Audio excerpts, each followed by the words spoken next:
What is photojournalism? Photojournalism is a form of journalism which tells a story through a powerful photography. A photojournalist will use their camera to record the visual depiction of a narrative, whereas a journalist would use their pen and paper to convey stories. The proverb, "a picture is worth 1,000 words," is well known to most of us. Photojournalism is based on this principle. Photojournalists who can capture the most spectacular photographs on film or with their CCD chip are paid by news organizations. Now let's take a look at some of these random photos that have been given. What are your observations? Photojournalism, one of the most important branches of journalism, conveys the truth via unedited and unbiased photos. These photographs depict events, situations, and the most frequent problems that our society is experiencing, which is disturbing because these concerns are still prevalent and there are insufficient solution and activities to address them. Only via the use of photograph, it is possible to visually communicate what's going on in our society and to show the truth. The reputation of photojournalism as a voice for the voiceless is well deserved. It is a chance to visually convey the moments and events that have shaped our culture. Moving on to the different fields of photojournalism. First, general news. General news pertains to any event that is planned ahead of time. Here are some of the examples. General news photojournalism is termed a general or planned news, as being mentioned earlier. Covering general news may not have the adrenaline, producing excitement of raging fires, police shootouts, and etc. But this category regularly offers photojournalist opportunities to inform readers about significant happenings. General news also allows photojournalists to plan in knowing a story, what it is, where it came from, where it is, and where it probably headed. Moving on to the next field, spot or breaking news. It refers to any event or incident that isn't planned. You don't know where or when it will happen, and sometimes it shouldn't even have happened. Here are some of the examples. Spot news carry an urgent and planned and often unpleasant or undesirable ambience. The coverage cannot be scheduled in advance compared to general news. Spot news includes automobile accidents, airplane crashes, tornadoes, fires, murders, bank robberies, and so more. It also represents various acute, exciting, and usually noteworthy occurrences that help characterize life. Usually, spot news occurs without notice and ends quickly, or its most newsworthy aspects do. Unless aftermath photos are acceptable, so photographers must arrive soon. Many newspaper photographers use police monitors, cellular telephones, social media platforms such as Facebook, Twitter to get spot news. Moving on to the third field, which is documentary photojournalism. This refers to long-term photography projects like trailing a candidate during the campaign period or documenting the life of an orphan child. Documentary photojournalism is paradise for freelance photographers. You can be a traveler and take beautiful pictures and try to sell online. Many young people prefer this way of life. Have freedom and be a photographer on the way. You can sell pictures with a topic like landscape, portraits, lifestyle, or still life. Documentary photography blends into many styles that focus on diverse issues. Like freelance photographer, you can capture some social issue such as discrimination, feminism, hunger, suffering, war, and create a perfect collection with an article about topics and try to sell to a newspaper or online magazines. Moving on to the fourth field, which is sports photography. Sports photography is the most action-packed side of photojournalism. You can take photos of any sport, a basketball game, a football championship match, and so on and so forth. Sports photography images are interested in capturing the actions as they happened. Photographing sports action is dangerous. However, There are three essential ways to minimize your risk in covering spots and to ensure you record critical moments. Firstly, knowing how games are played. Secondly, knowing the strengths, weaknesses, and preferences of players and coaches. And finally, constantly being alert to potential as well as actual action. And last but not the least field is portrait photojournalism. This is not your typical portrait photo. In photojournalism, portrait shots involve significant members of the community shown in their usual environment, like a race car driver beside his car, a doctor inside the operating room, or the US President in the Oval Office. The portrait photojournalism category is not all faces, but it offers glimpses into hearts and souls. The photographer lets readers walk in the shoes of those pictured. Although faces lend themselves to the person's scrutiny, portrait images need not be facial views to probe for deeper meaning. Actually, this field represents emotion and sympathy. Captioning. In photojournalism, in every picture, we should always put captions. Captions simply means the words that go with an image to explain what's happening in the photo. Even if a picture is worth 1,000 words, it still needs a caption to draw readers, provide context, and tell the story. Now let us talk about how we're going to write a photo captions. Learning caption basics. First, check your facts. Be accurate. One of the most important aspects of any type of journalism is accuracy. If you use incorrect information, the story or photo loses credibility. Before uploading or printing any photo captions, make sure you've checked that anything stated in the caption is accurate. Don't print an incorrect caption if you have trouble checking your facts, either because you can't find an appropriate source or because you're on a deadline. It's better to leave the information out if you aren't sure it's accurate. Second, describe something that isn't obvious. If a photo caption simply describes the visuals in the photo, it's fairly useless. The caption should add context to the image, not just duplicate what the reader already sees. If you have a photo of a sunset and simply caption it as a sunset, you're not adding any additional information for the reader. Instead, describe details of the photo that are not obvious, like the location, the time of day or year, or a specific event that is taking place. For example, you have a photo of a sunset, you might want to caption it as Pacific Coast Sunset, March 2016 from Long Beach, Vancouver Island. Also avoid using terms like is shown, is pictured, and looks on or above. Third, do not start a caption with certain words. A caption should not begin with the words a, on, or the. These words are too basic and take up valuable captioning room when they aren't necessary. For example, instead of saying a blue jay in a boreal forest, simply say blue jay flying through boreal forest. Also, do not start a caption with the name of someone. Start the caption with the description first and then include the name. For example, don't say Stan Teman near Sunshine Meadow Park. Instead, say Jogger Stan Teman near Sunshine Meadow Park. When identifying where someone in a photo, you can say from left. You do not have to say from left to right. Fourth, identify the main people in the photo. If your photo includes important people, identify who they are. If you know their names, include them, unless they've asked to remain anonymous. If you don't know their names, you might want to put a description of who they are instead.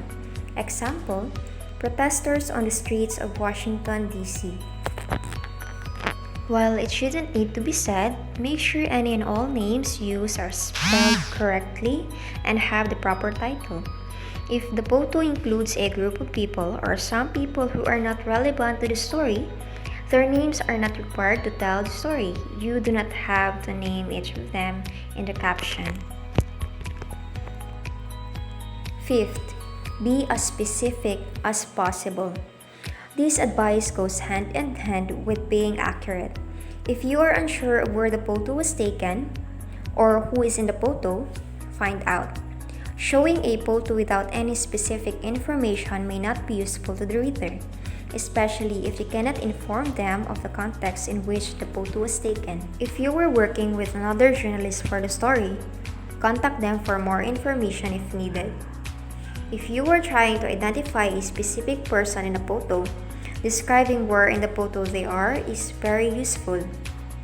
For example, if Bob Smith is the only one in a hut, you can say Bob Smith back row in hut. While specific is good, you can also phrase your caption so that it starts general and becomes more specific, or starts specific and ends more generally. Either method ensures specificity but creates easy-to-read statements. Sixth, label historical photos properly. If you are using an historical photo in your story, make sure it's labeled properly and includes the date, at least the year it was taken. Depending on who owns the photo, you may also need to credit another photography or organization. Example, museum, archive, etc. 7. Use the present tense in captions. A photograph captures a moment in time. Whenever possible, use present tense. This creates a sense of immediacy and impact. Most photos being shown as part of a news story are of things happening right now. An obvious exception would be any historical photos where using the past tense makes sense. 8. Avoid humor when the photo isn't intended to be humorous. The tone of the caption should match the tone of the image. If the photo you're captioning is of serious or somber event, don't try to be funny in the caption.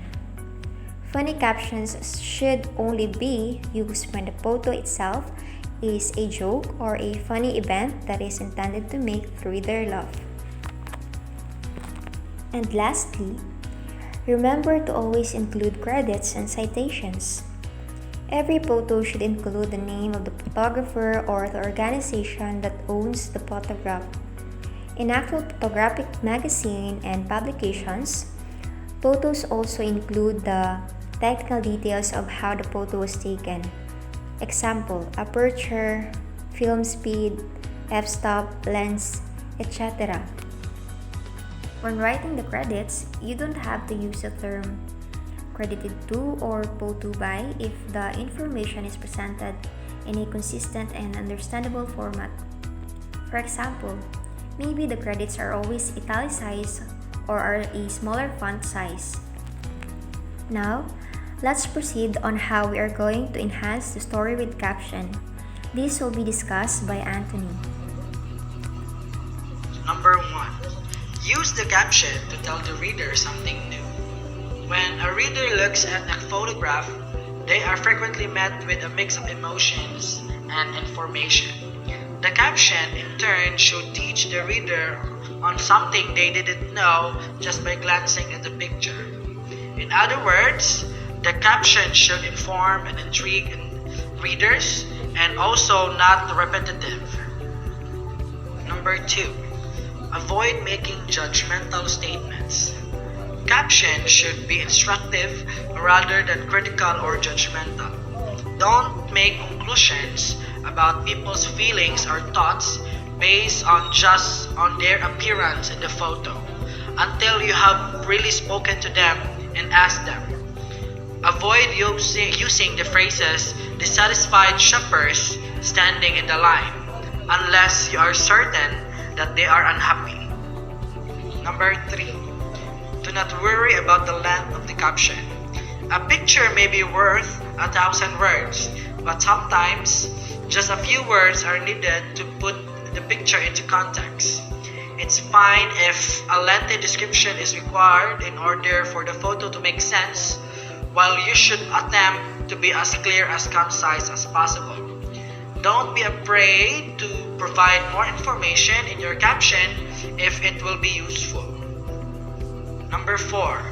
Write in a conversational language. In general, journalists avoid using unnecessarily sophisticated language. It does not, however, it uses cliches and slang.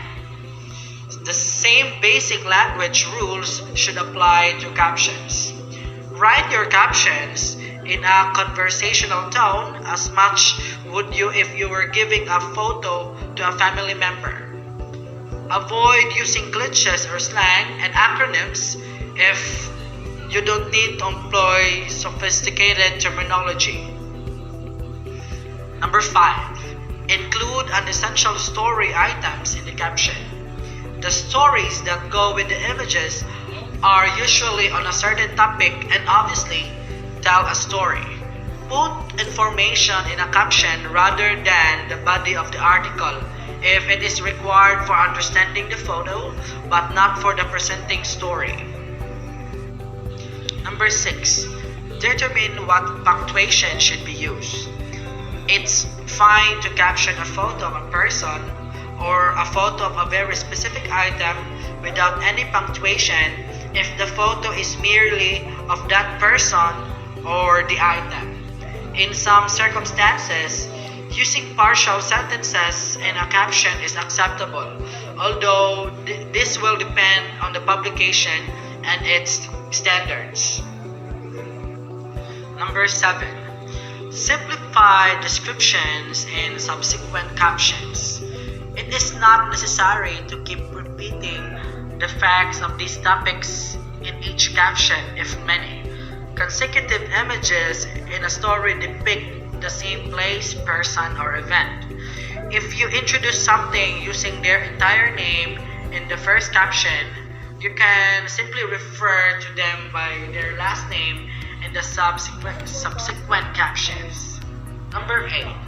Identify when photos have been digitally altered to match the situation, story, page, space, and etc.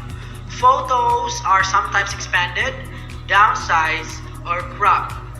This form of changing does not require an explanation because it does not change the image content. If you have made any changes to the photo, you must mention it in the caption. Number 9. Considering using a caption writing formula. You might want to start with a formula until you get used to writing captions. Without even thinking about it, your captions will eventually follow this method or something similar, but until then, use the formula to make sure you have included all you need. One such formula is noun plus verb plus direct object plus during proper event name plus at proper noun location plus in city plus on day of the week, month, date, year, and plus why and how. Number 3. Make sure you are not sloppy. Sloppiness occurs when someone simply does not care or does not feel the matter serious enough to verify. Erroneous spelling, incorrect names for people in the photo, captions that do not match in the photos, incorrectly referring to the photo in the story, and so on are examples of sloppiness. Do a good job from the start to finish if you are proud of your work. Number 4. Remember that what you print is considered fact. Whatever you print in your narrative or caption as a journalist is frequently seen as reality by your readers. They have every right to presume you have checked your facts and that what you are giving them is correct. You risk spreading inaccurate information to a huge number of individuals if you are too lazy or careless to accomplish the job.